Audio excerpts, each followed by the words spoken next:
Teman-teman, Nabi Zakaria itu diuji oleh Allah. Maaf, belum punya keturunan. Dan semua nabi punya ujian. Jadi jangankan kita, nabi aja yang jelas surganya punya ujian.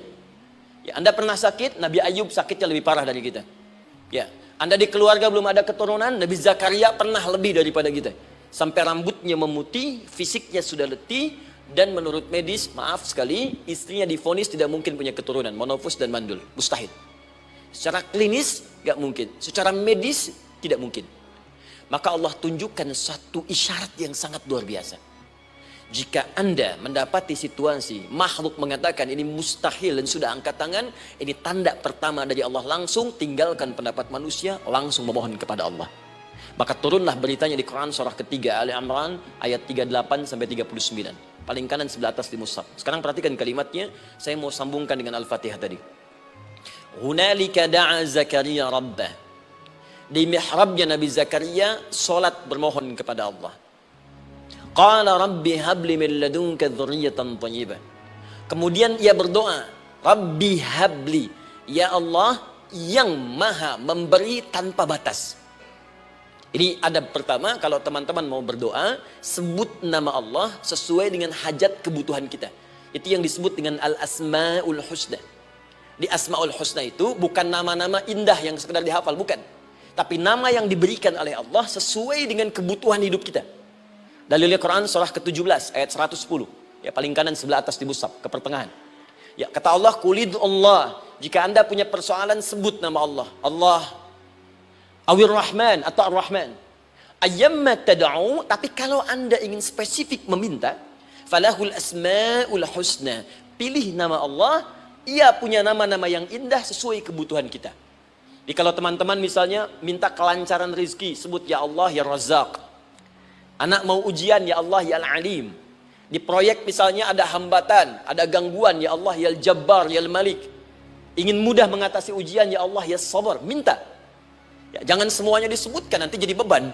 Ya Allahumma ya Rahman ya Al-Malik ya Al-Quddus ya Sabar, gitu kan. Yang tadinya nggak punya masalah jadi punya masalah, gitu kan. Pilih salah satu.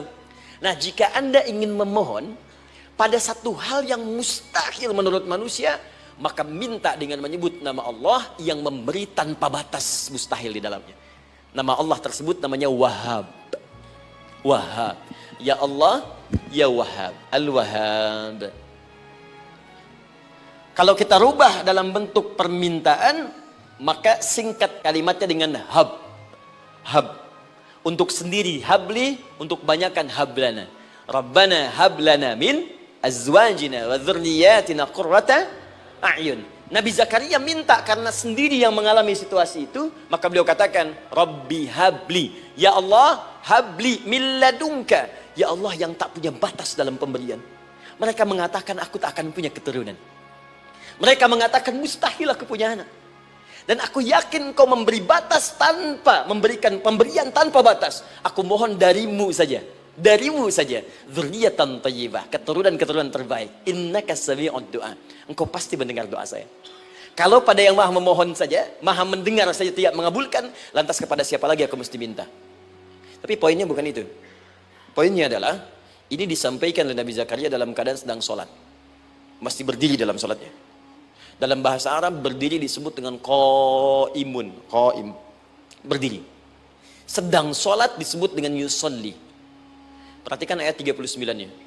Fanadatul malaikatu wa huwa qaimun yusalli fil mihrab. Maka seketika ketika doanya selesai dipanjatkan, sholatnya belum selesai. Doanya selesai dipanjatkan, seketika datang malaikat menyampaikan, kamu dapat kabar gembira, Anda akan punya anak, bahkan namanya langsung diberikan oleh Allah, Yahya, artinya hidup. Yang mustahil menurut manusia, lahir dari rahim seorang perempuan yang divonis monofus dan mandul, kata Allah, bagiku yang gak ada yang mustahil. Jadi dan hidup dia. Kapan itu terjadi? Masih sholat dan belum selesai dalam sholatnya, dalam keadaan berdiri. Sekarang saya tanya Anda, kita membaca iyyaka na'budu wa iyyaka nasta'in dalam keadaan ruku atau sujud?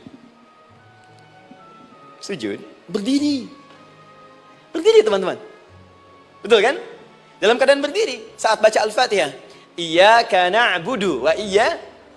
Saat kita mengatakan wa iyyaka nasta'in, Allah balik bertanya, apa yang kamu butuhkan? Nabi Zakaria itu sholat dulu, baru minta. Kita umat Nabi Muhammad karena keutamaan nabinya, sebelum sholat udah ditunggu. Butuh apa? Mau minta apa? Karena itu, saya ingin katakan, ayo manfaatkan momentum sholat ini. Jangan sekedar kita kemudian tunaikan formalitas, tapi kita tidak mendapatkan keuntungannya. Ayo, semuanya, dari mulai takbir sudah ada doa. Ruku ada doa, bahkan sujud kita bisa perbanyak dalam bahasa hati kita untuk memohon kepada Allah Subhanahu wa taala. Jelas sampai di sini?